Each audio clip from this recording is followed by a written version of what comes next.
Hey guys, welcome back to the channel. Today we're doing this free exercise on PwnedLabs. It's an Azure lab and we'll use this tool called BloodHound. So the scenario is there's this company called Mega Big Tech and one of their account credentials was somehow compromised and they've requested us to investigate the extent of exposure and they give us the account details, of course, and we log into this account and use Bloodhound to do some reconnaissance and see where that takes us. This lab aims to teach that gaining situational awareness of a network is vital for defenders, and tools like Bloodhound can offer a visual representation of your Azure network which will show you your Azure relationships, permissions, and help defenders identify any potential attack paths, over permissive configurations, and simulate attacker reconnaissance. All right, so we'll start off by installing Bloodhound on a Linux virtual machine. Bloodhound will automatically install Neo4j, which is a graph database management system. We'll start that by typing in Neo4j console and wait for that to start. After that's done starting, we'll download Azurehound from their GitHub repository. I'll put a link in the video description. We'll download Azurehound for Windows and we'll extract the zip file locally, and we may also have to add an exception. Yeah, there you go. We may have to add an exception in Windows Defender to not quarantine the file. So open Windows Defender, go to Virus and Threat Protection, and then allow it on device. Start action. Okay, so now we close Defender and open a PowerShell in the same directory. Make sure we're in the right directory and then log into Azure. Now we log in with the credentials that were provided to us.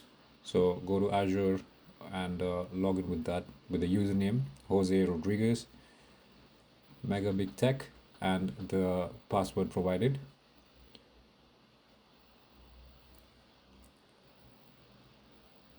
Now we jump back into PowerShell, and this, if it worked fine, it would have presented you with a tenant ID. We'll copy that into our notes.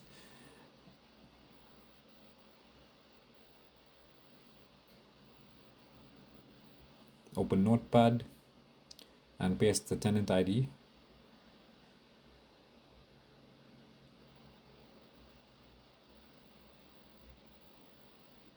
And now we run Azurehound. Type in azurehound.exe with the username provided, so -u username within double quotes, and -p the password provided within double quotes, and then we also provide the tenant ID. So type in list-tenant and paste in the tenant ID within double quotes again, and we'll output the output of this to this JSON file, and we'll call that output.json. Run the command. After it's done running, it will create a JSON file in the same directory. We'll copy that to our Linux virtual machine and then start Bloodhound.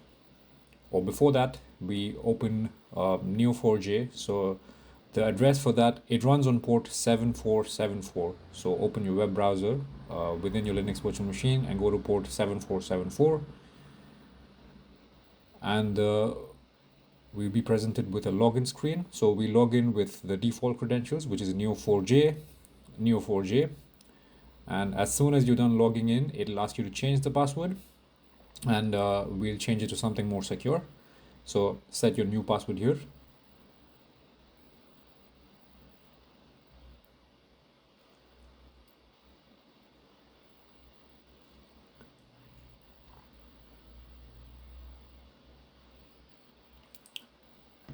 And we start Bloodhound now. So type in Bloodhound in the terminal and let that open. Now you log in with the same password and username that you just updated. So Neo4j and the new password, and we log in.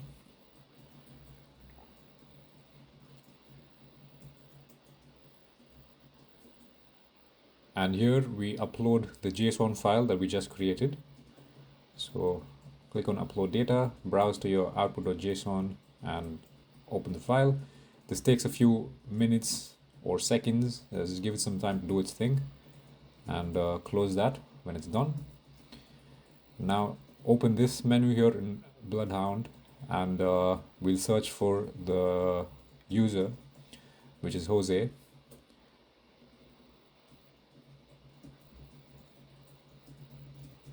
Right, now click on Jose. Alright, so some explanation before we dive in. BloodHound, it consists of nodes and edges. There are many node types that can be displayed, which include Azure subscriptions, tenants, resource groups, users, roles, security groups, virtual machines, web apps, key vaults, logic apps, to name just some. And these represent securable objects. And edges in BloodHound link the nodes together or show the relationship between two nodes. You will see this shortly. As soon as we click on Jose and when we click on Azure AD admin roles, you'll see 5 different roles assigned to Jose, and 4 of which are inherited from the IT help desk group, and 1 is directly assigned to Jose. Alright, so back to BloodHound, we click on Azure AD admin roles, which will show us those 5 roles that we talked about. We'll quickly go through the descriptions. Update manager is one of them, and then the second one is directory readers. It can read basic directory information. Then we have printer technician, which can register or unregister printers. Then we have attribute assignment reader, and we have attribute definition reader. Out of the 5 roles, the last 2 roles seem interesting to us. And there's another feature of BloodHound where you can run custom queries or one of the predefined queries. We run a custom query here. Click on custom queries and type in this query to find us the global admins in this tenant. We'll name the query Azure Global Admins and run it. Right, so after that's done running, you will see 3 nodes here. Let me reorganize the graph a bit so it looks better. And the 2 discovered users here are Adrian and Ian. So we'll jump back into PowerShell and install Microsoft Graph module by using the following command. It usually takes a few seconds or minutes to install, so we'll give it some time. After this is done installing, we'll open a new PowerShell window and connect using the credentials provided. So back to copy paste the username and the password, log in, and back to PowerShell. Now we create this variable which stores all the users. We'll call that all users, and we'll loop through the variable to display any custom security attributes assigned to a user.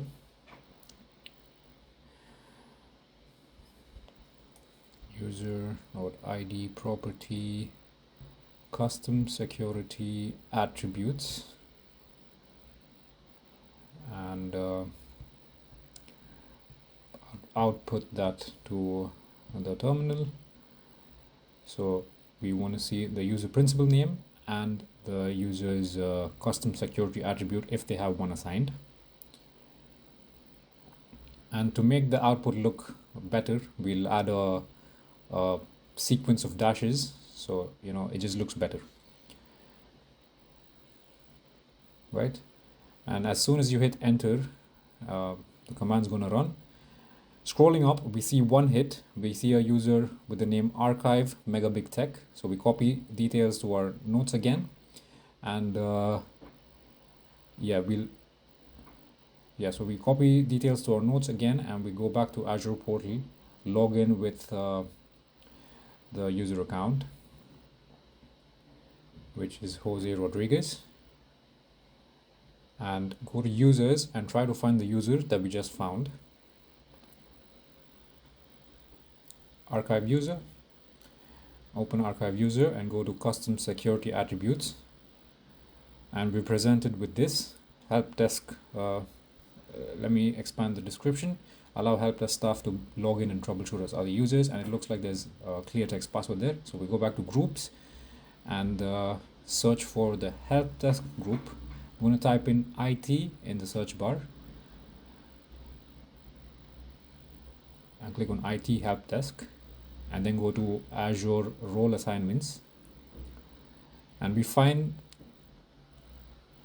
Azure role assignments, and we find this virtual machine assigned the reader role. So we go to the virtual machine, and after some looking around, we find something interesting in the configuration tab. So let me go to configuration,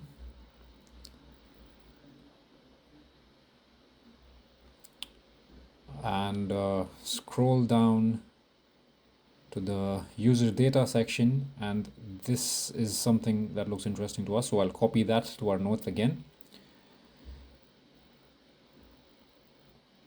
As you can see, the commented part says user, security user, so we found a user and a password, so we'll try logging in with that user.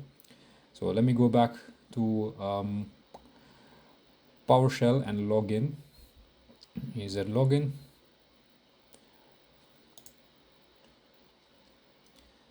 And we copy the username, security user,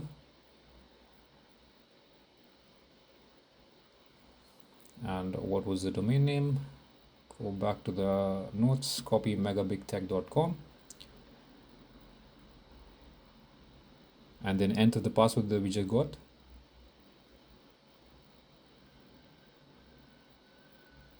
Alright, so after you're done logging in, go back to PowerShell, and here we'll run the command that we copied as well.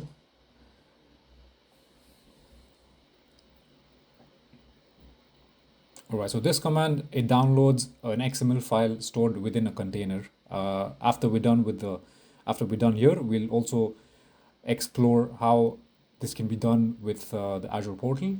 So this XML looks interesting. Let me copy the contents of it and paste it in a text file.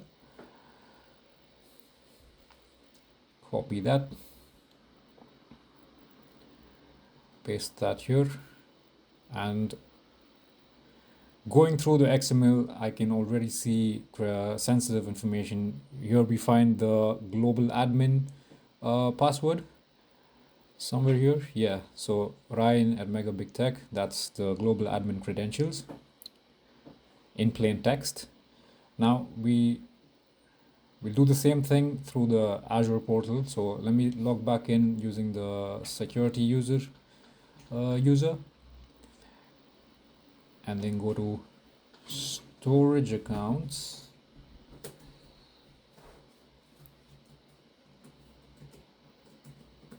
and then click on the only storage account available, security configs, and then go to the containers within that storage account.